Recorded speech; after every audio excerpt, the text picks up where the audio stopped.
Hi, I'm Eve Young, Jerusalem Post Economics and Domestic Affairs correspondent, here in our Jerusalem studio today with Yael and K, who will remain anonymous, two lone reservists who have been serving during the Israel-Hamas War since October 7th.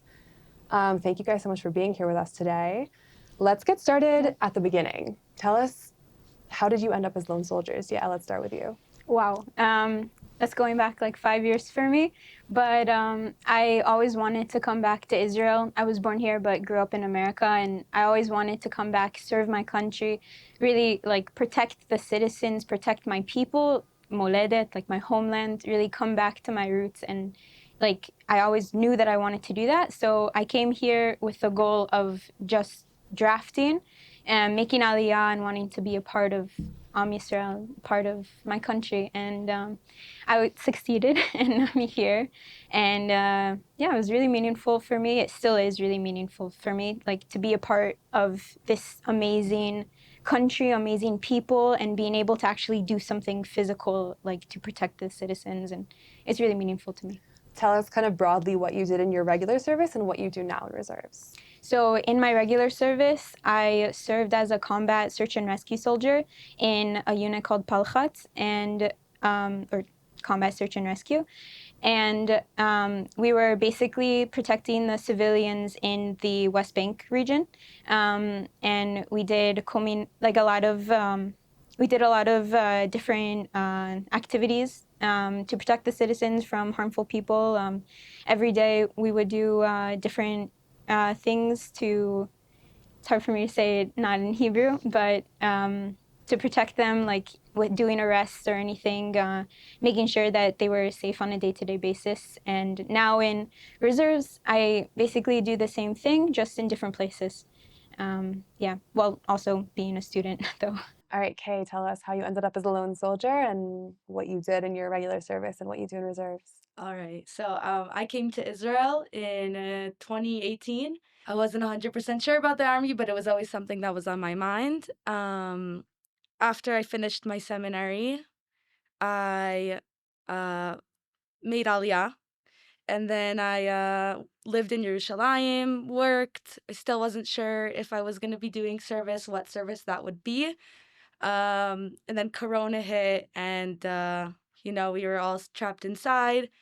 And I wasn't trapped inside alone. I was talking to people, Israelis, Americans, and I realized during that time that I definitely want to do the army. I always knew that being here, I have to give back to the country. It's part of being Israeli. Part of being Israeli is doing your service and giving back. And that's what I decided. I decided during Corona that I want to draft to the army. Uh, I knew from the beginning that I wanted to go to combat. So in December of 2020, I drafted to Michve Alon, and I was in a Hebrew course for 3 months. And then in March of 2021, I drafted to Palchatz like Yael.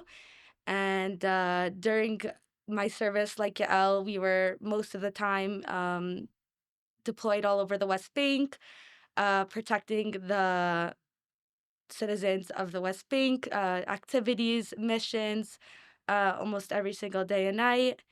And now I'm in reserves, and I'm also doing the same exact things. In the beginning of the war, we were on call for search and rescue, because in Palchatz we do search and rescue. So I was doing that for 2 months at the beginning of the war, but now I'm back to deployment in the West Bank, and we're doing missions and taking care of the citizens in the West Bank. It's always challenging to be a lone soldier. It's always challenging to be a soldier. It's really challenging to be a reservist, where, like you mentioned, you're a student, you're regular people, you have lives outside of your service. Tell us kind of what keeps you going back to reserves in spite of all this difficulty, and especially as soldiers whose families don't live here, you don't have the support of going home on the weekend to eat mom's food. What keeps you guys doing this? For me, it's definitely just doing whatever I can to help the people and to help the war effort, I guess. When they call me, I'm gonna come, and it's a privilege and it's an honor to do it.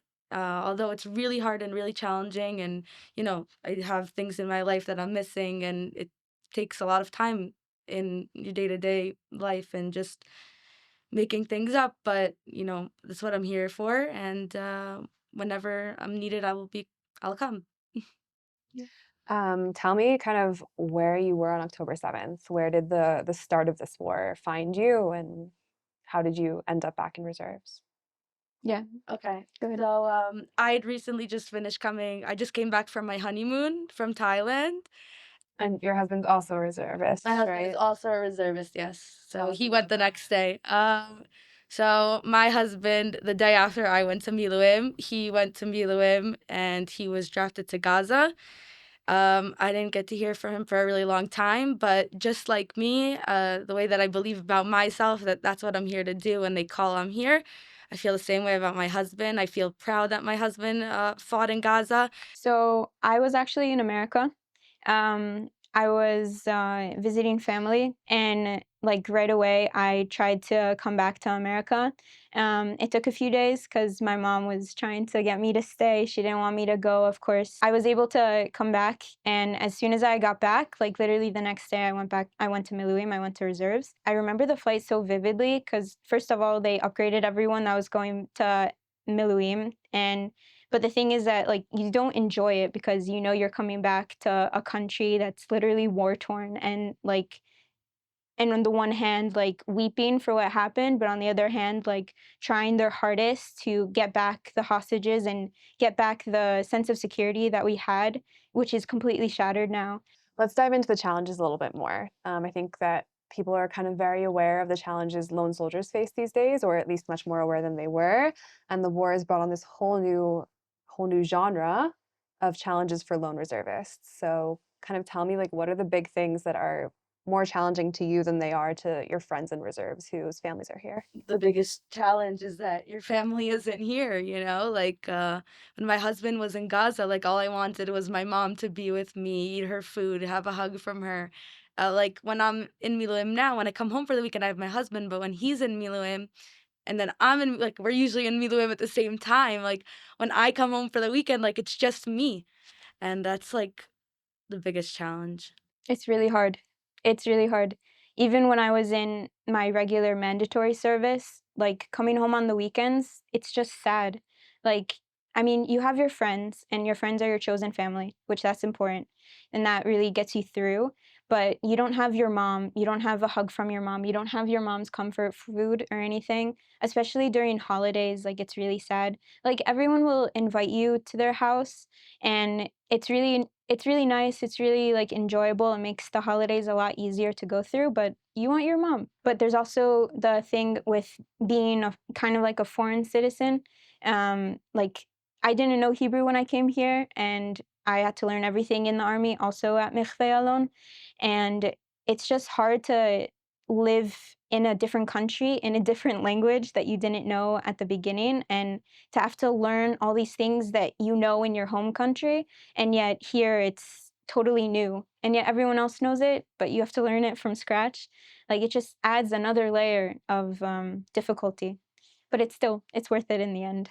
You guys really summed up, I think, a lot of the emotional challenges. Let's talk logistics. Was it easier being a lone reservist rather than a lone soldier? Was it easier being a lone Mm. soldier or a lone reservist? We know that lone soldiers have a whole kind of support system, added salaries, special days off, all kinds of organizations. Tell us kind of how the experiences compare. Definitely harder being a lone soldier in mandatory service. Um, just because the atmosphere in mandatory service is a very hard atmosphere. It's an institution that's mentally and physically challenging on you, and then also being a lone soldier, like you don't really have your family to come home to on those weekends, um, and then it's very hard. But definitely the benefits that we did get as lone soldiers in the mandatory service were really great, especially in our unit. I felt that they were very, very good to lone soldiers. And I was really grateful that I had commanders that really cared and invested in us. I actually would say that it's the opposite for me. I think that in my mandatory service, it was actually a lot easier for me to be a lone soldier because of the support that we got. But now being in the reserves as a lone soldier, they don't really treat us any different, I feel like. At least for me, my commanders, they're super nice, and I know they try as hard as they can to make it as easy as possible, that's for sure. But in terms of being a lone soldier, I don't think that there's enough support in that department. I know that they just recently came out with a new thing, new rights that they gave reservists. One of my friends actually helped pass that in the Knesset, which was really cool. But I don't think that it's known enough. I have no idea what the new rights are. No one from my unit spoke to me in Sadir, in your mentoring service. You have Mashaki Tash, tells you everything all the time whenever you need. In Miluim, I don't feel like the things are known to me. In my husband unit, Dafka, they did tell him, but I didn't get any information from anyone about Yeah. lone Miluim Nikim. Yeah, like my commanders have no idea what I'm talking about when I say that I have an extra day that I need to leave, and it's in my rights as a lone soldier that I can leave to do like a Yom Sidurim organization day, but yet they don't know it, so therefore it doesn't happen because the logistics person can't give me the request, the permission for it, and then it never happens, and then I miss like something that I needed to do for my apartment or something like that. Most people like still live either with their families or they live with a partner or something like that, but like I'm in an apartment by myself with roommates, and yet they're also like they can't do everything for me because you know what I mean. It's a lot harder, I think, and I mean it's nice that they're trying. It's just, you know, can try a little bit more and maybe have it be more widespread so that commanders are the ones getting the information and it goes through the right channels in order to get to the actual soldier, and it's not the soldier bringing it up. Or like when we were in Sadir, we had like a Yom Sidurim Gadol. Like it was one day that all the lone soldiers were invited to take care of everything that you need to take care of. And that would, I think, would also help a lot for Miluimnikim that are lone soldiers, having like a Yom Sidurim for all of the Miluim lone soldiers. So I think that could be something that would really help the lone Miluimnikim. That would be very cool, actually. Yeah. You heard it here first. New ideas, innovation. If the IDF does it, we know who reported it. Take note.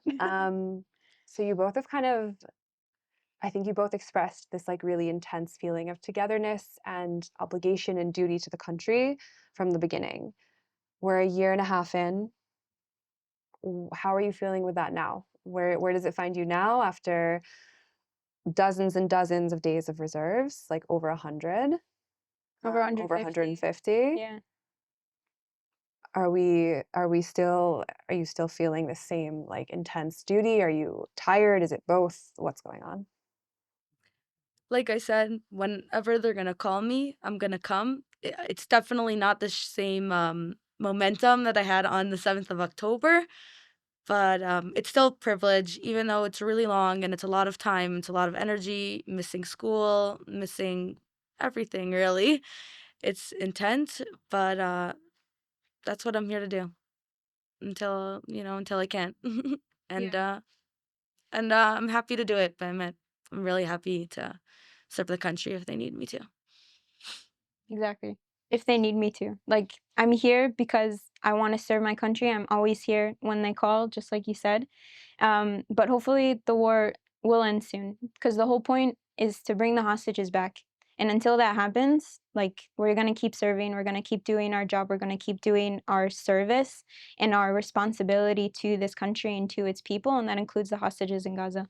And that's really important to do. And it might be tiring and it might be really hard to get the energy to go every time.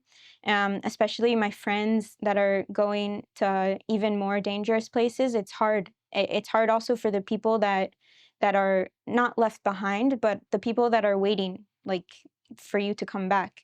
Like it's a lot harder. And I just hope that it'll end soon. Amen. Yeah, Yael and K, thank you guys so much for being here with us today. Thank you. Thank you.